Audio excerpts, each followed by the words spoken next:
Channel Saraswati commerce academy. तो आज हम करने वाले हैं क्लास 12 की मैक्रो इकोनॉमिक्स। ठीक है, आज हम उसका चैप्टर नंबर 1 डिस्कस करेंगे जिसका नेम है व्हाट इज मैक्रो इकोनॉमिक्स। ठीक है, अब ये हमारा क्लास 12 का ये चैप्टर नंबर 1 है।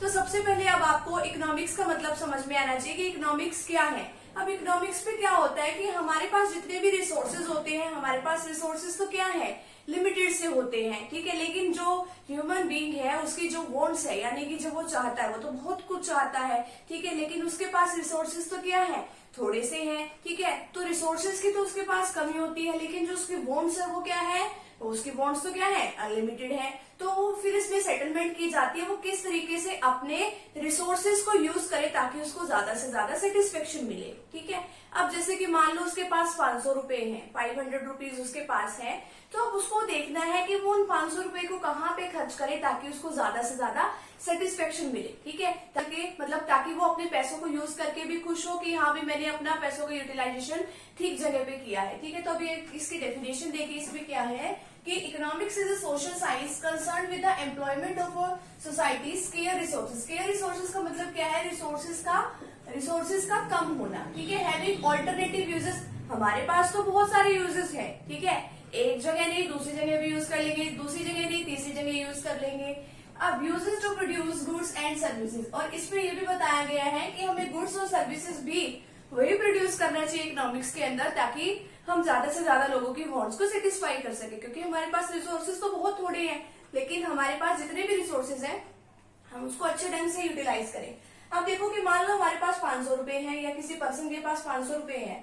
अब ये 500 रुपए तो बहुत थोड़े हैं ना। ठीक है, अब इस थोड़े पैसों में अब वो उसके अनलिमिटेड वांट्स है, वो तो चाहता है कि मैं कपड़े भी खरीद लूं, अपने दोस्तों को पार्टी भी दे दूं या पार्टी कर लूं। ठीक है, बाहर भी घूमने फिरने ट्रिप पे भी चला जाऊं। अब वो इतने सारे काम इस 500 रुपए में तो कर नहीं सकता। ठीक है, क्योंकि उसके जो रिसोर्सेज है वो क्या है, उसके रिसोर्सेज तो कम है, तो वो उसकी वांट्स तो क्या है, अनलिमिटेड है। अब उसको देखना पड़ेगा कि मैं इन पैसों को कहाँ यूटिलाइजेशन करूं ताकि मुझे भी ज्यादा सेटिस्फेक्शन मिले। ठीक है, ये तो है इकोनॉमिक्स का मतलब। आगे इकोनॉमिक्स को फर्दर 2 पार्ट्स में डिवाइड किया गया है, micro economics and macro economics. Micro economics में क्या है कि micro economics is that branch of economics that deals with the behaviour of individual. इसमें क्या है, इंडिविजुअल का मतलब है एक पर्सन या फिर एक फर्म की ही, मतलब उसकी प्रॉब्लम्स को ही स्टडी किया जाता है। ठीक है, अब वो देखा जाता है इसके अंदर कि एक पर्सन कितनी डिमांड कर रहा है या एक पर्सन की क्या प्रॉब्लम है, इसके अंदर तो ये सब बातों के ऊपर ध्यान दिया जाता है। अब बात आती है मैक्रो इकोनॉमिक्स, जो कि हमारी ये बुक भी है। अब मैक्रो इकोनॉमिक्स और इस चैप्टर का नेम भी है। मैक्रो इकोनॉमिक्स में क्या है, the branch of economics which studies economic issues या फिर प्रॉब्लम्स। अब जो इकोनॉमिक प्रॉब्लम जो है, अब इसमें तो क्या था कि सिर्फ एक पर्सन की इकोनॉमिक प्रॉब्लम को स्टडी किया जाता है।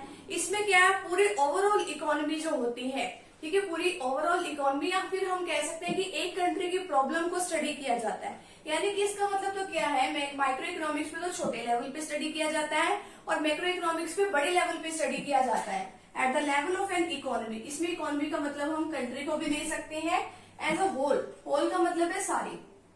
अब इसमें क्या स्टडी किया जाता है, इसमें तो हमने स्टडी किया था माइक्रो इकोनॉमिक्स में डिमांड सप्लाई। ठीक है, सिंगल लेवल पे स्टडी किया था। इसमें हम क्या स्टडी करेंगे, एग्रीगेट डिमांड यानी कि टोटल डिमांड। एग्रीगेट का मतलब क्या होता है, टोटल। एग्रीगेट सप्लाई यानी कि टोटल सप्लाई। ठीक है, तो इसमें ये सब बातों के बारे में हम डिस्कस करते हैं। तो ये हमारी माइक्रो इकोनॉमिक्स, ये हमारी मैक्रो इकोनॉमिक्स। ठीक है, तो फटाफट से भी आप इतने का स्क्रीनशॉट ले लीजिए।